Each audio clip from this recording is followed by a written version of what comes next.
Session 34. Chapter 2, verses 13 and 14. And when they are told, "Believe as the people believe," they say, "You are asking us to believe like those fools." In fact, it is they who are fools, but they do not realize it. Chapter 2, verse 13. The hypocrites have a superficial and materialistic view of the world. So, in general, when they refer to the fools, they are referring to the poor. They look down at the believers because most of the believers came from the ranks of the poor and those victimized by the unjust social system in Mecca at that time. Similarly, they looked up to the leaders of the Quraysh and were awed by their wealth and power. So when the Prophet and the companions invited them to faith, they responded by describing them as fools. In their view, the poor chose faith out of stupidity and ignorance, while the elites chose disbelief. But what does foolishness mean? Literally, it refers to stupidity and recklessness in carrying out actions. Does this quality apply to those who believe in God and adhere to the truth?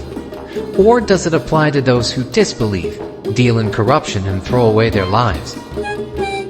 Moreover, if the hypocrites consider the believers to be stupid, then why do they pretend to be believers? Do they want to be amongst the foolish? Undoubtedly, there is a clear contradiction in their actions. If you examine the behavior of the hypocrites, you will note that their actions embody the very essence of stupidity and foolishness. When they describe the believers as foolish, they in fact are condemning themselves because they spend their days pretending to be among them. More importantly, the show of faith they put up daily does not earn them any reward. Rather, it burdens them with punishment in the hereafter. Thus, God's description of them as fools is very accurate. Let's continue to the next verse of the cow. Allah says, "And when they meet those who believe, they say, 'We believe.' And when they are alone with their devils, they say, 'Surely we are with you. We were only mocking.'" Chapter 2, verse 14. Life can be good and enjoyable only when all its aspects are in harmony. The hypocrites, on the other hand, lead two conflicting lives. Their daily life is like that of a performer in a theater who plays the role of another person's character. Thus, the only place where they can be themselves is when they leave the company of the believers and go home at night. God says, "When they are alone with their devils, they say, 'Surely we are with you.'" Here the precision of the Quran can be noted. Satan is invisible, always lurking in the shadows, while the truth is apparent and clear.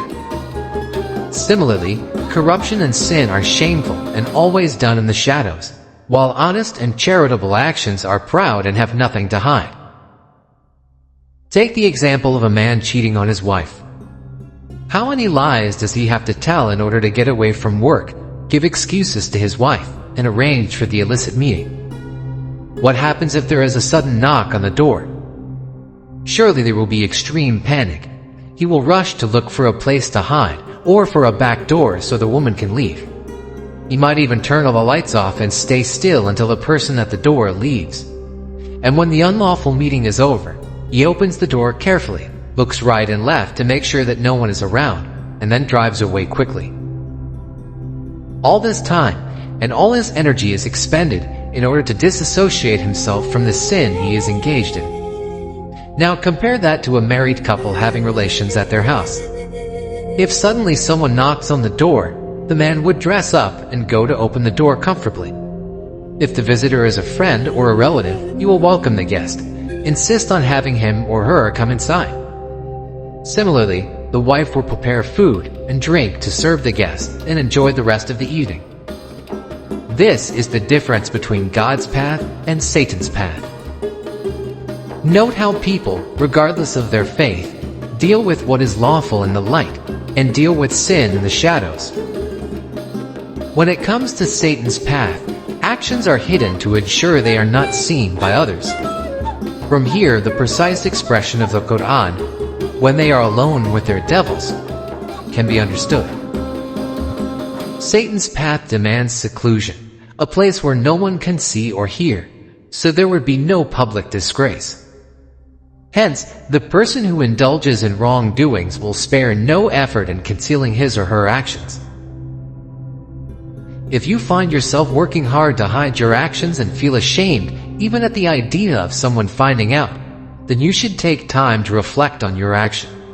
Most likely, you are committing sin and leaving God's path.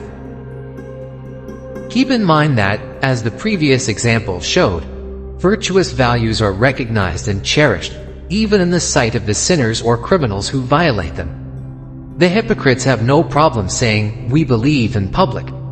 However, when it comes to disbelief, they only say it in private. Moreover, they feel the need to explain themselves by adding, "Indeed, we were only mocking."